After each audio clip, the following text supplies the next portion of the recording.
Sa gitna ng matinding dusa ng pamilya Batarbonia, sa biglaang pagkawala ng Ateneo athlete na si Rene Bobet Batarbonia, isang liwanag ng pag-asa ang sumilay.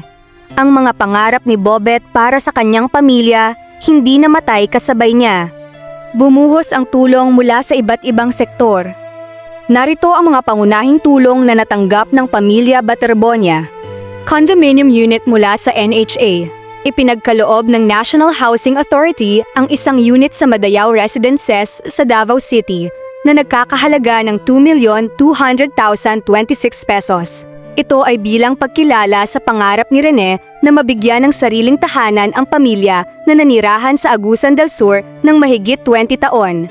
Bukod sa mismong unit ng kondo, nakatanggap din sila ng mga donasyong appliances at furniture mula sa mga pribadong individual upang makatulong sa kanilang paglipat.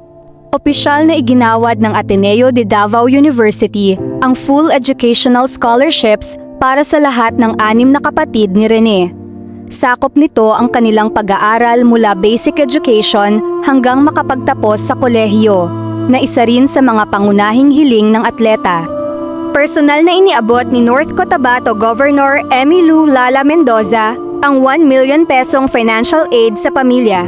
Nakatulong din ito upang matupad ang huling hiling ni Rene na magdonasyon ng mga computer sa kanyang dating elementaryang paaralan. Nagkaloob ang Philippine Sports Commission ng 250,000 cash assistance bilang pakikiramay at tulong sa pamilya ng pambansang manlalaro. Naghatid ang DSWD Field Office Caraga ng tulong pinansyal para sa libing at transportasyon sa ilalim ng Assistance to Individuals in Crisis Situations Program. Binigyan din ng pamilya ng psychosocial support upang matulungan silang maghilom sa trahedya. Nangako at nagpaabot ang Ateneo de Manila University ng pananalapi at emosyonal na tulong upang sagutin ang mga gastusin sa burol at iba pang pangmatagalang pangangailangan ng pamilya. Ang aktres na si Sofia Andres kasama ang kanyang kapatid na si Ian Alejandre Andres ay nag-donate ng isang brand new Toyota Hilux para sa pamilya. Bukod sa sasakyan, nagpaabot din sila ng karagdagang pinansyal na suporta upang matulungan ang pamilya sa kanilang mga gastusin at sa paghahanap ng hustisya. Nakatanggap ang ina ni Rene na si Rovelyn Batarbonia ng isang napaka-emosyonal na regalo. Isang custom portrait painting na nagpapakita sa kanya kasama ang kanyang yumaong anak. Ang sining na ito ay personal na iniabot ni JB Tads na nagpaiyak at naghatid ng kaunting ariusa sa pamilya.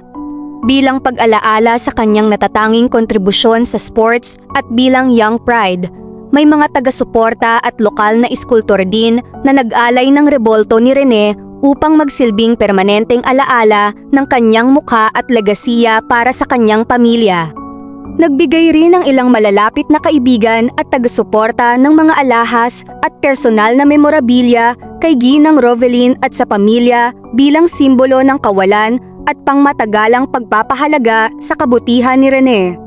Ang mga sikat na basketbolista tulong ni Scottie Thompson at Nards Pinto ay bumiyahe pa Agusan del Sur upang makiramay, magbigay ng moral support at mag-abot ng personal na tulong pinansyal para sa pamilya.